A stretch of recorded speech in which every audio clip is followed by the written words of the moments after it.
50 വയസ്സ് കഴിഞ്ഞ സ്ത്രീകൾ അവരുടെ ആരോഗ്യത്തിൽ പ്രത്യേകമായിട്ട് എന്തെങ്കിലും സംരക്ഷിക്കേണ്ടതുണ്ടോ? സ്ത്രീകൾ അങ്ങനെയാണ്, നമ്മുടെ അമ്മമാർ അങ്ങനെയാണ്. പലപ്പോഴും ഭർത്താവിൻ്റെ കാര്യത്തിൽ, അല്ലെങ്കിൽ മക്കളുടെ കാര്യത്തിൽ, അല്ലെങ്കിൽ മരുമക്കളുടെ കാര്യത്തിൽ ഒക്കെ ഇങ്ങനെ വ്യാപൃതരായിട്ട് ഇങ്ങനെ നടക്കും.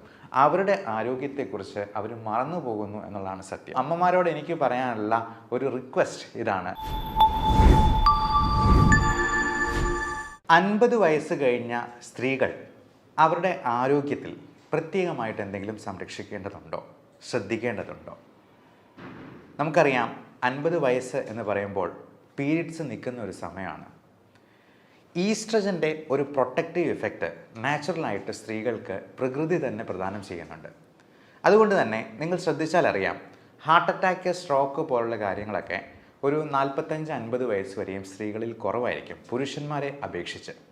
എന്നാൽ 50 വയസ്സ് കഴിയുന്നതോടുകൂടി ഈസ്ട്രജൻ്റെ ഈ ഒരു പ്രൊട്ടക്റ്റീവ് ഇഫക്റ്റ് സ്ത്രീകൾക്ക് നഷ്ടമാവുകയാണ്. മെനോപോസ് ആരംഭിക്കുന്നതോടുകൂടി. മെനോപോസ് എന്ന് പറയുന്നതിനാൽ പീരിയഡ്സ് നിൽക്കുന്ന ഒരു സമയം. ചിലപ്പോൾ അത് ഇറഗുലറായിട്ട് വന്ന് ഒരു മാസം കണ്ടില്ല എന്ന് വരും, 2 മാസമാകും, 3 മാസമാകും, അങ്ങനെ പതിയെ അതങ്ങ് നിന്നു പോവുകയാണ്. അങ്ങനെ വരുമ്പോൾ പലതരത്തിലുള്ള മെറ്റബോളിക് ഡിസീസസും, ഡയബറ്റീസ്, ഹൈപ്പർ ടെൻഷൻ, തൈറോയിഡിൻ്റെ പ്രശ്നങ്ങൾ, മറ്റ് തരത്തിലുള്ള അസുഖങ്ങൾ, അമിതവണ്ണം, ഓസ്റ്റിയോപോറോസിസ്, എല്ലുകളുടെ ബലം കുറഞ്ഞു പോകുന്ന അവസ്ഥ, ഇതെല്ലാം കൂടി വന്ന് അവർക്ക് മറ്റെന്തെങ്കിലും കോംപ്ലിക്കേഷൻസിലേക്ക് എത്തിപ്പെടാനുള്ള സാധ്യത വളരെ കൂടുതലാണ്.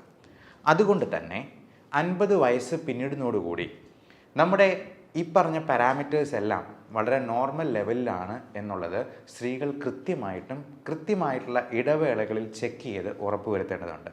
പ്രത്യേകിച്ചും അവരുടെ ബ്ലഡ് ഷുഗർ ലെവൽ, BP-യുടെ ലെവൽ, കൊളസ്ട്രോളിൻ്റെ അളവ്, തൈറോയിഡിൻ്റെ TSH, ഫ്രീ T3, T4 ഇതെല്ലാം ഫാസ്റ്റിങ്ങിൽ ചെയ്യുന്നതാണ് ഏറ്റവും ഉത്തമം. അങ്ങനെ ഷുഗറിൽ എന്തെങ്കിലും വേരിയേഷൻ കാണുന്നുണ്ടെങ്കിൽ ഷുഗറിന് 3 മാസത്തെ കൺട്രോൾ ആയിട്ടുള്ള HbA1cയുടെ ലെവൽ നമ്മൾ നോക്കി പരിശോധിച്ച് ഉറപ്പുവരുത്തേണ്ടതുണ്ട്. പലപ്പോഴും ഷുഗറിന് നമ്മൾ മരുന്ന് തുടങ്ങുന്നത് അവർക്ക് HbA1c ഒരു 6-ൽ കൂടുതലാണെങ്കിൽ അത് ഒരു പ്രീ ഡയബറ്റിക് സ്റ്റേജ് ആയിട്ട് നമ്മൾ കണക്കാക്കണം. 5.7-ൽ താഴെയാണ് പ്രമേഹം ഇല്ലാത്ത ഒരാളുടെ നോർമൽ വാല്യൂ. 7-ന് മുകളിലാണെങ്കിൽ തീർച്ചയായിട്ടും അതിന് മരുന്ന് കൂട്ടേണ്ടതായിട്ടോ നമ്മുടെ ഡയറ്റിലും എക്സസൈസിലും കൂടുതൽ ശ്രദ്ധിക്കേണ്ടതായിട്ടും ഉണ്ട്. അപ്പോൾ ഡയറ്റ് നമുക്കെല്ലാവർക്കും അറിയാം, അമിതവണ്ണം ഉണ്ടാക്കുന്ന ഭക്ഷണങ്ങൾ പരമാവധി കുറയ്ക്കുന്നത് തന്നെയാണ് നല്ലത്.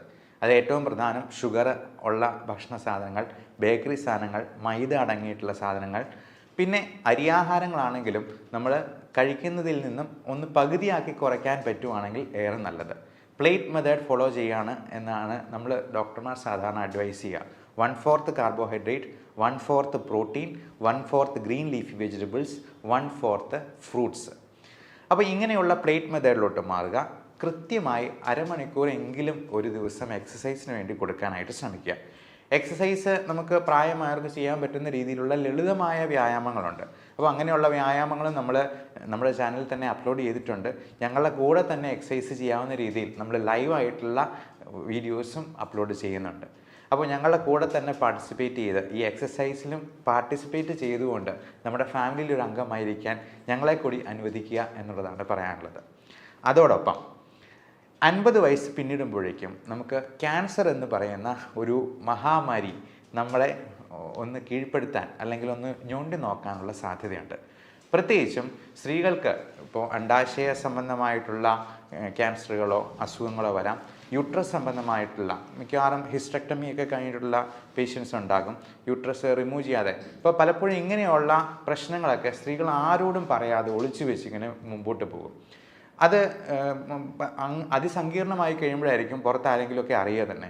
ഞാൻ ഇപ്പോഴും ഓർക്കുന്നുണ്ട്, എൻ്റെ മെഡിക്കൽ കോളേജിൽ പഠിച്ചുകൊണ്ടിരിക്കുന്ന സമയത്ത് ഗൈനക്കോളജി ഡിപ്പാർട്ട്മെൻറ്റിൽ യൂട്രസ് അങ്ങ് ഇറങ്ങി താഴെ വന്ന് ഡെക്കുബിറ്റസ് അൾസർ എന്ന് പറയും, അതായത് ഈ ഗർഭപാത്രം ഇറങ്ങിയിട്ട് അതിൽ വ്രണങ്ങളായിട്ട് വന്നിരുന്ന ഒരു അമ്മയുണ്ടായിരുന്നു. അവർക്കത് പുറത്ത് പറയാൻ പേടിയായിരുന്നു, അല്ലെങ്കിൽ മടിയായിരുന്നു.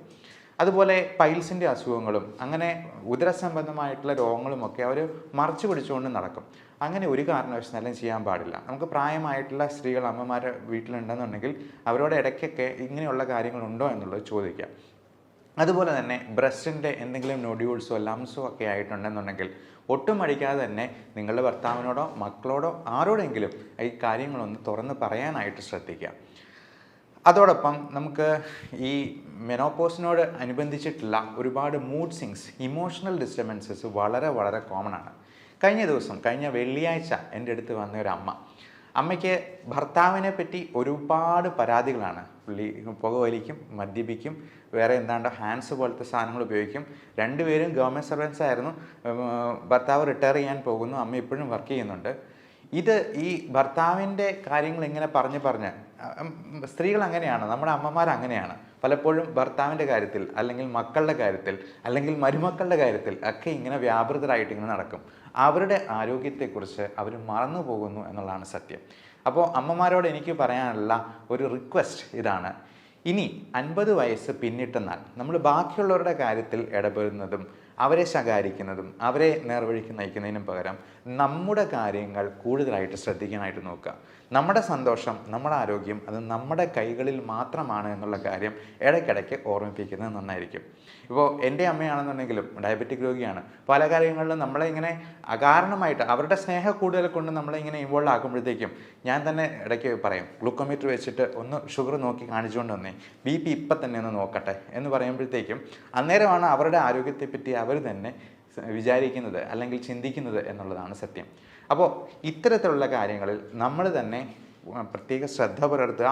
മാത്രമല്ല, നമുക്ക് സന്തോഷമുണ്ടാക്കുന്നത് എന്താണ് എന്നുള്ളത് സ്വയം മനസ്സിനോട് ചോദിച്ചറിഞ്ഞ് ആ കാര്യങ്ങളിൽ വ്യാപൃതരാവാനായിട്ട് പ്രത്യേകം ശ്രദ്ധിക്കുക. ഈ സ്ട്രെസ് മാനേജ്മെൻറ്റ് വളരെ വളരെ വളരെ ഇമ്പോർട്ടൻ്റ് ആയിട്ടുള്ളൊരു കാര്യമാണ്. കാരണം നമ്മുടെ മറ്റു പല അസുഖങ്ങളും ഈ പറയുന്ന സൈക്കോളജിക്കലായിട്ടുള്ള പ്രോബ്ലംസിൽ നിന്ന് വരാം. നമ്മുടെ ഈ സ്ട്രെസ് ഹോർമോൺസ് റിലീസ് ആകുമ്പോൾ തന്നെ നമ്മുടെ ഹൃദയത്തിൻ്റെ ആരോഗ്യത്തെയും ശ്വാസകോശത്തിൻ്റെ ആരോഗ്യത്തെയും, ശ്വാസകോശം നന്നായിട്ട് ഫങ്ഷൻ ചെയ്താലേ നമ്മുടെ ബ്ലഡിൽ ആവശ്യത്തിന് ഓക്സിജൻ ഉണ്ടാകത്തുള്ളൂ. എന്നാലേ അത് ഹൃദയം പമ്പ് ചെയ്ത് എല്ലാ കോശങ്ങളിലേക്കും എത്തിക്കത്തുള്ളൂ. അതുപോലെ തലച്ചോറിൻ്റെ ആരോഗ്യത്തെയും എല്ലാം ബാധിക്കും.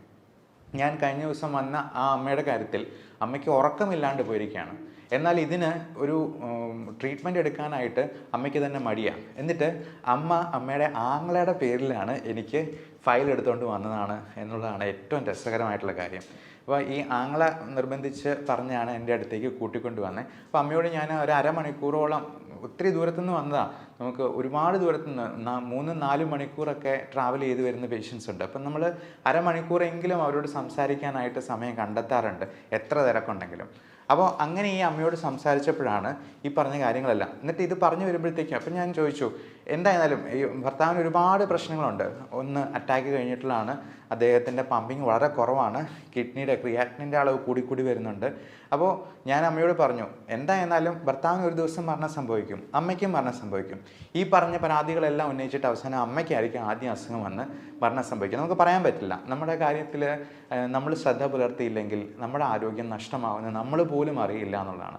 അപ്പോൾ അമ്മയോട് പറഞ്ഞത് ഇപ്പോഴത്തേക്കും പറഞ്ഞു, എൻ്റെ ജീവിതം പോയി വന്നെങ്കിൽ പോയിക്കോട്ടെ, കുഴപ്പമില്ല എന്നുള്ളതാണ്. പക്ഷേ നമ്മുടെ ജീവിതം പോയി കഴിഞ്ഞിട്ടുണ്ടെങ്കിൽ നഷ്ടം നമുക്ക് തന്നെയാണ്.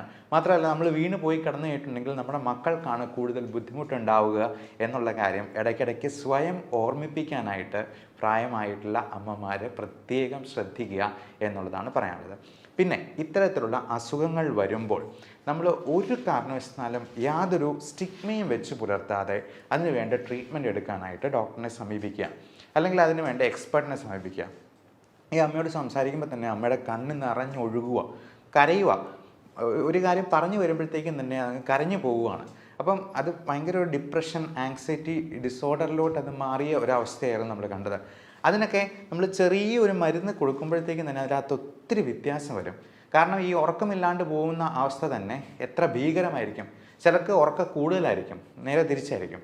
അപ്പോൾ നമ്മുടെ ഹാപ്പി ഹോർമോൺസ് ആയിട്ടുള്ള എൻഡോർഫിൻസ്, സൈറ്റോകിൻസ്, ഓക്സിറ്റോസിൻ, സെറോട്ടോണിൻ, ഡോപ്പമൈൻ തുടങ്ങിയ ഈ 5 ഹോർമോണിൻ്റെ ലെവലിൽ ഒരുപാട് വ്യത്യാസങ്ങൾ വരുന്നുണ്ട്.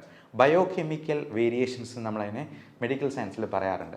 അപ്പോൾ ഈ വേരിയേഷൻസ് കറക്റ്റ് ചെയ്യാനായിട്ട് നമുക്കതിന് വേണ്ട കാര്യങ്ങളൊക്കെ ചെയ്യണം, അല്ലെങ്കിൽ അതൊരിക്കലും കറക്റ്റ് ചെയ്യാം. ഇപ്പോൾ സോഡിയോ പൊട്ടാസിയോ കുറഞ്ഞു കഴിയുമ്പോഴത്തേക്കും നമ്മൾ ആ സോഡിയം കൊടുക്കുക എന്നുള്ളതാണ് ഏറ്റവും അത്യാവശ്യമായിട്ട് ചെയ്യേണ്ടത്.